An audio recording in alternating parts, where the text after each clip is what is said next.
Yeni bir Maps and Bags videosundan daha merhaba. Hemen size bir yer göstereceğiz.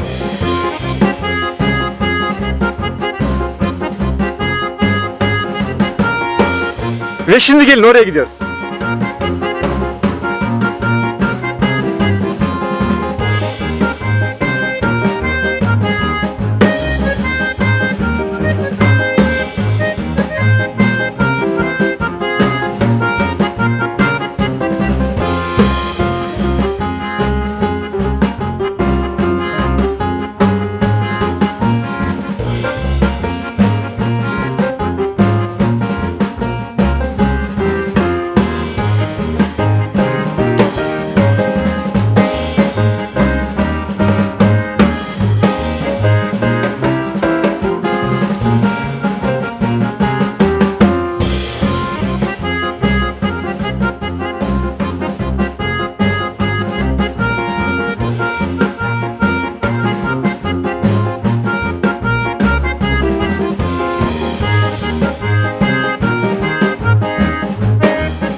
Evet, tüm bu harika yerler için bugün Sintra'ya gidiyoruz. Lizbon'da Rossio tren istasyonundan 40 dakikalık bir yolculukla Sintra'ya ulaşabilirsiniz. Hem de Lizbon'da kullanabileceğiniz 24 saatlik ulaşım biletlerinden birisi bu hatta da geçerli. Yani yaklaşık 11 euroya Sintra'ya gidip dönebiliyorsunuz.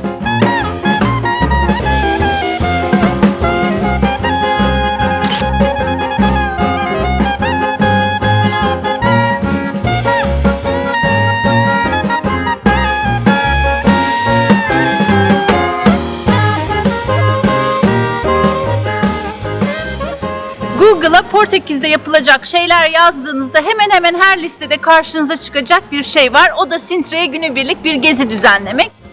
Bir otobüs mü geldi, insanlar gidiyor? Tam Selena anlatacaktı, otobüs geldi. Neyse ben devam edeyim. Sintra'ya vardığınızda tren istasyonunun hemen yanında bu bölgedeki turistik yerler arasında shuttle gibi rut yapan otobüsleri göreceksiniz. İlk nereyle başlamak isterseniz ona göre oradan geçen otobüse binerek turunuza başlayabilirsiniz. Ama tabii ki ilk önce Pena Sarayı ile başlamanız en mantıklısı olacak. Sebebini zaten birazdan açıklayacağız.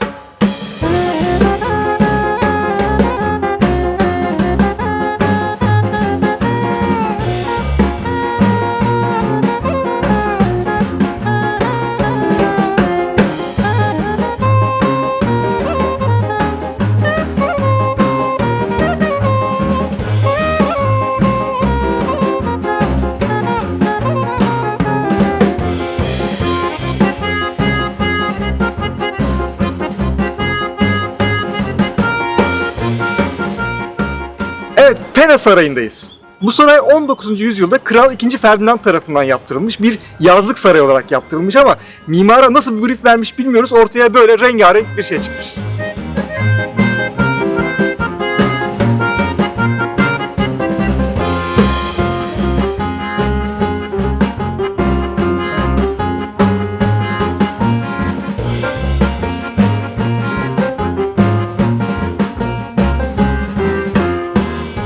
Pena Sarayı'nı gezmek için iki farklı bilet alternatifi var. Bunlardan bir tanesi sarayın içini ve parkını ve teraslarını gezdiriyor. Bu biletin ücreti 14 euro. Ama sadece ben parkını, terasını gezeceğim, Pena Sarayı'nın dışarıdan fotoğraflarını çekeceğim derseniz bu biletin fiyatı ise 7,5 euro.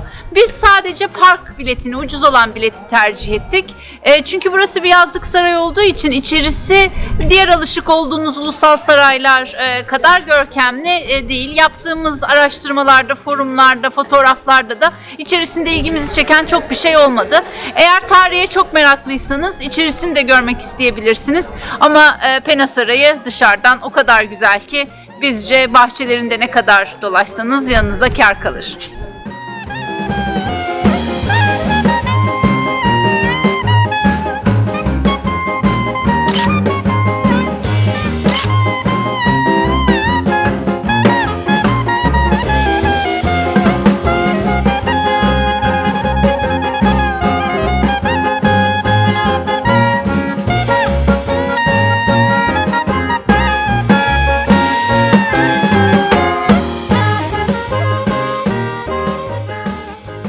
amatör Alman bir mimar tarafından yapılan bu sarayda birden fazla mimari stili bir arada bulmak mümkün. Romantizm etkisi var, elbette mağribi etkiler var, gözünüzden kaçmayacak gotik öğeler de var. Bu kadar çok stil bir araya gelince ortaya çok göz zevkini bozan bir şey çıkması beklenirdi belki ama enteresan güzel bir harmoni yakalanmış durumda.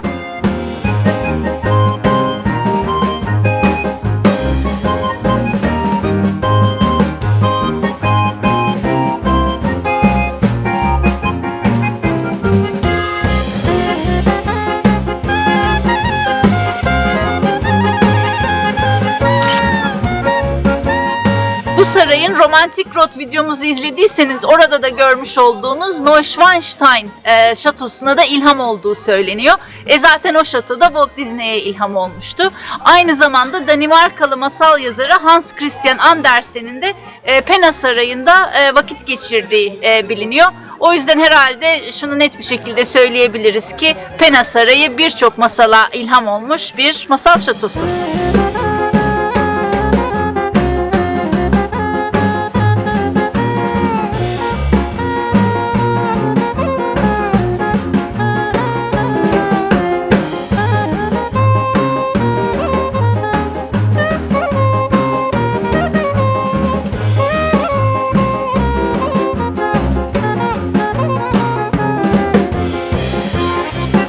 Yalnız buraların biraz boya zamanı gelmiş.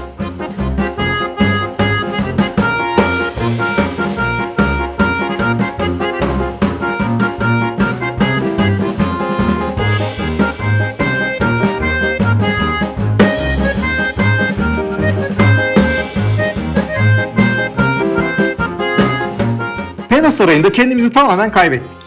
Bir insan bir sarayda 300 küsür tane fotoğraf çeker mi ya? Normalde huyumuz değildir ama burada böyle oldu. Neyse bu fotoğraf çizgininden kurtulup kendimizi sarayın bahçelerine atıyoruz. Yolumuz Kruyuz Alta Tepesi.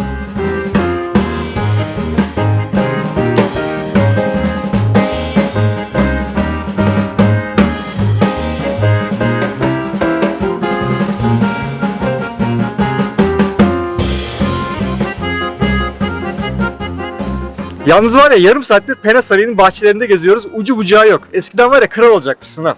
Gerçi şimdi hani öyle savaş bir sürü de sıkıntı var. Onunla da uğraşılmaz ama böyle hani ona buna karışmayan bir ülkenin kralı olacaksın. Hakikaten krallar gibi yaşarmışsın. Ona buna karışmadan da savaş yok, vergi yok, sarayları nasıl yaptıracaksın? O da doğru.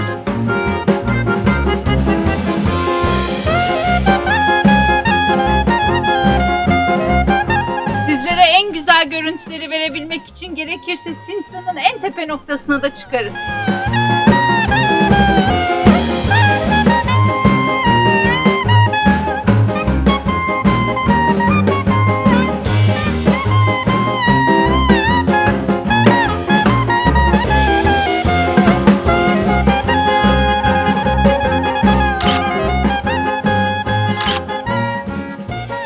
Sintra'ya geldiğinizde yapabileceğiniz birçok şey var, gidebileceğiniz birçok yer var ama size tavsiyemiz ilk olarak Pena Sarayı ile başlayın. Sintra'dan otobüsler 9 çeyrek geçe başlıyor. O ilk otobüse binerek Pena Sarayı'nda inip buraya gelebilirsiniz.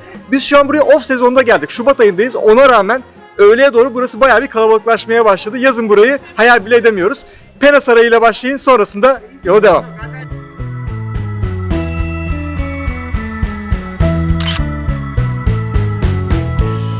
Dediğimiz gibi yola devam. İkinci durağımız Quinta da Regaleira'dan. Çok az bir yolumuz kaldı. Birazdan orada görüşürüz.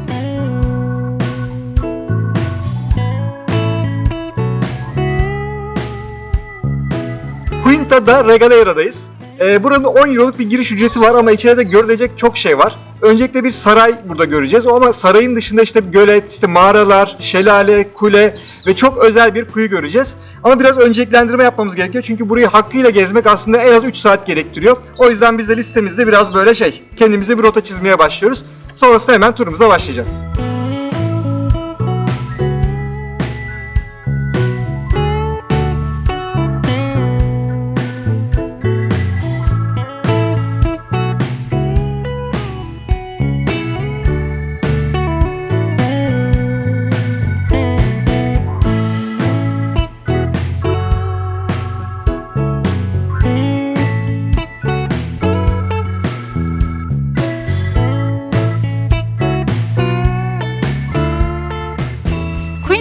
aslında bir özel mülk. Zaten Quinta'da Portekizce'de özel mülk demekmiş. Biz tabii Google Translate'in yalancısıyız.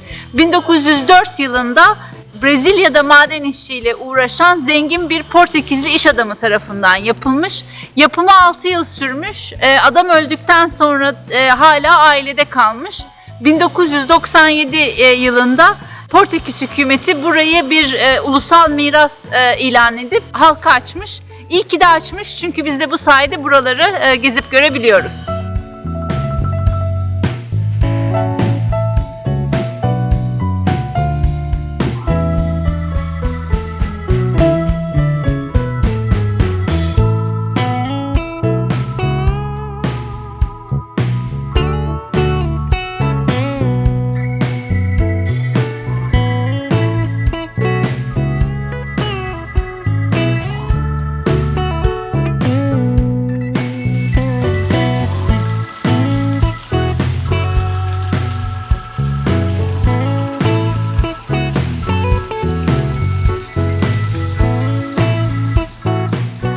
Quinta'da Regalera'nın bahçelerinde gezerken onlarca defa kaybolacaksınız. Size baştan uyaralım.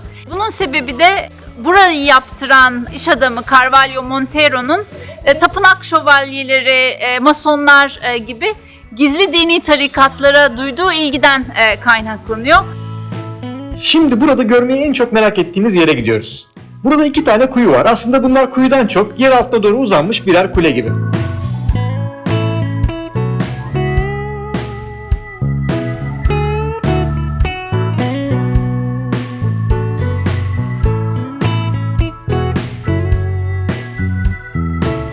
Bu gizemli kuyunun zamanında çeşitli ritüeller ve mason ayinler için kullanıldığı söyleniyor. Yani aslında burada tam olarak neler yaşandığı hala gizemini koruyor. İnanılmaz büyülü bir ortam. Etkilenmemek elde değil.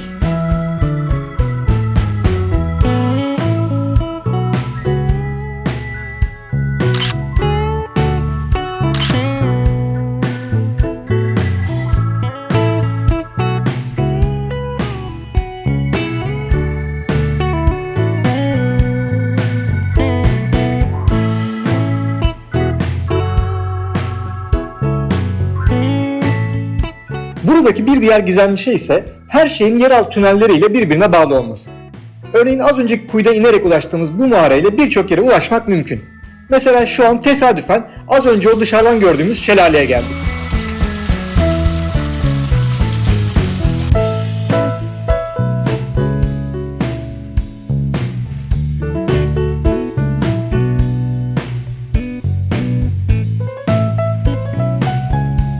Mağarada biraz daha ilerleyince dışarıya açılan başka bir yerine daha ulaşıyoruz.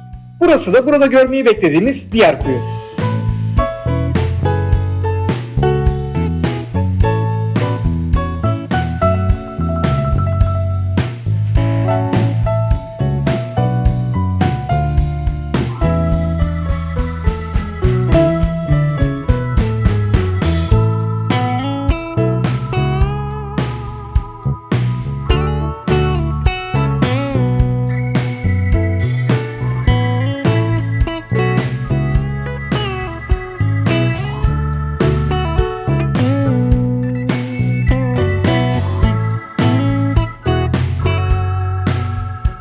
Sintra'ya gelmişken bu civarda görmek istediğimiz başka yerler de var.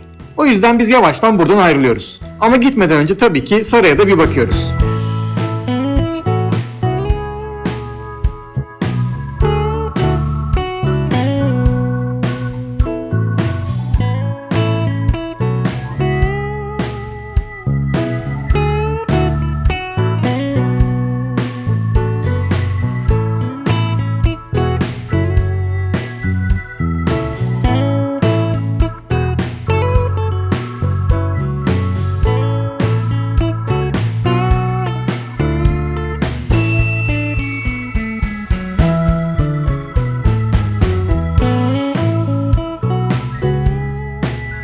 Sintra'ya geldiğinizde gidebileceğiniz bir diğer yerde Mağribi Kalesi.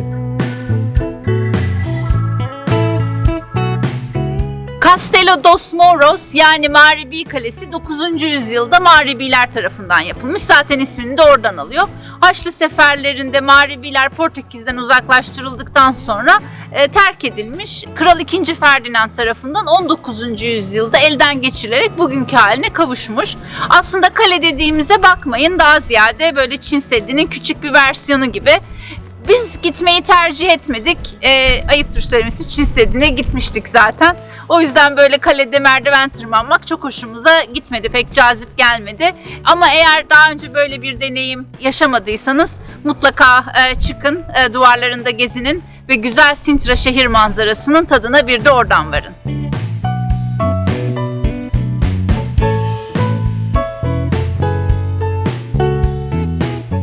Şimdi de Sintra'nın merkezine geldik.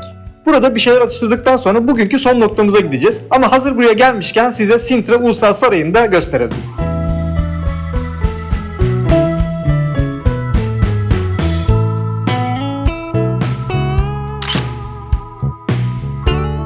Sintra Ulusal Sarayı'nın önündeyiz. Burası Pena Palace kadar çarpıcı olmasa da kültürel ve tarihi olarak aslında bir o kadar önemli. 15. ve 19. yüzyıllar arasında Portekiz kraliyet ailesine ev sahipliği yapmış. Hatta bu özelliğiyle Portekiz'de en sık kullanılan kraliyet mülkü burası.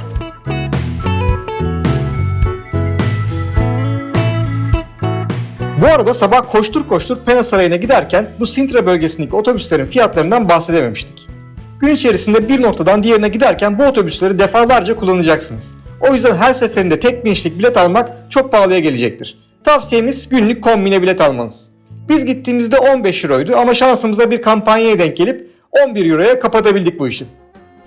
Bugünkü rotamızdaki son noktaya gidiyoruz ama bunun için Sintra'dan biraz uzaklaşacağız. Yaklaşık 40 dakika kadar ileriye gideceğiz. Zaten daha da ileriye gidemiyorsun. Avrupa'nın en batısına gidiyoruz.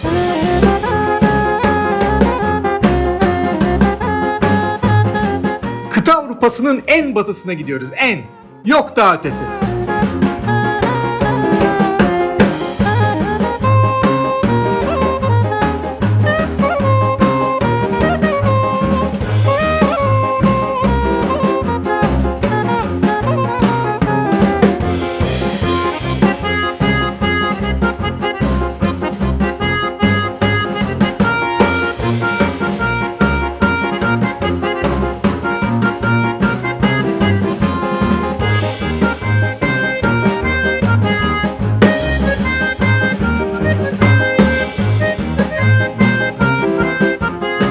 Cabo da Roca'dayız. Yani Avrupa kıtasının en batı ucundayız.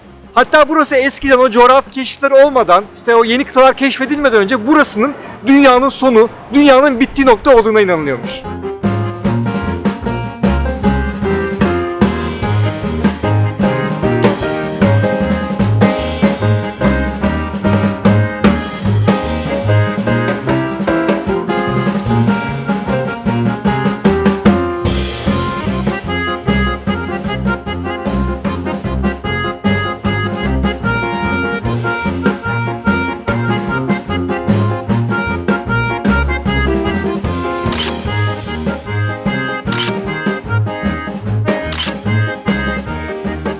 Sözüm ona Avrupa'nın en batısına geldik. Kıta Avrupa'sının en batısı diyorlar da şurada bir burun var.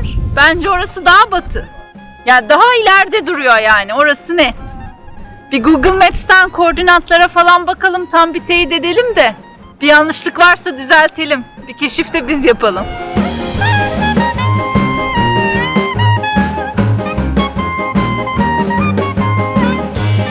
Siz Selen'e bakmayın. Uzmanlardan daha mı iyi bileceğiz? En batısı burası diyorlarsa burasıdır.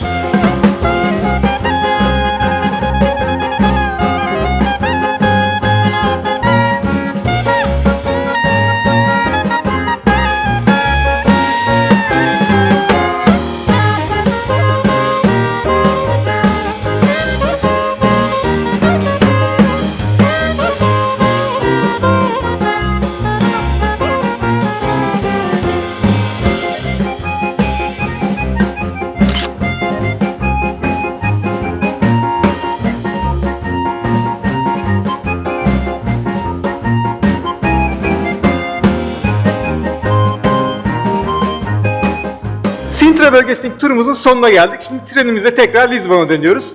Umarız bu sizler için güzel bir Sintra rehberi olmuştur. Bir sonraki keşifte, bir sonraki seyahatte görüşmek üzere.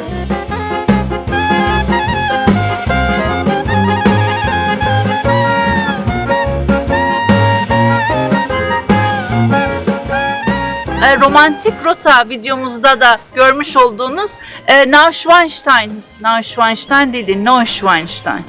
Romantik rota videomuzda da görmüş olduğunuz Neuschwanstein mi? Neuschwanstein. Söylemiştim ne güzel. Castelos dos Muros. Evet.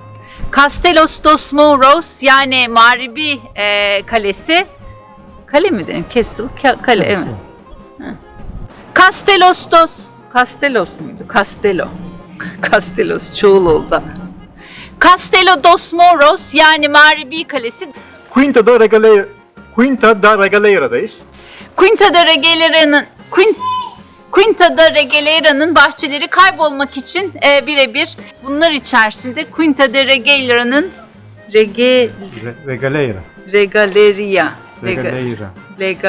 Regaleira.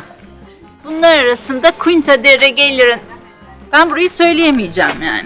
Quinta'da görkem, Quinta değil ki. Diyeceğim yani. Evet.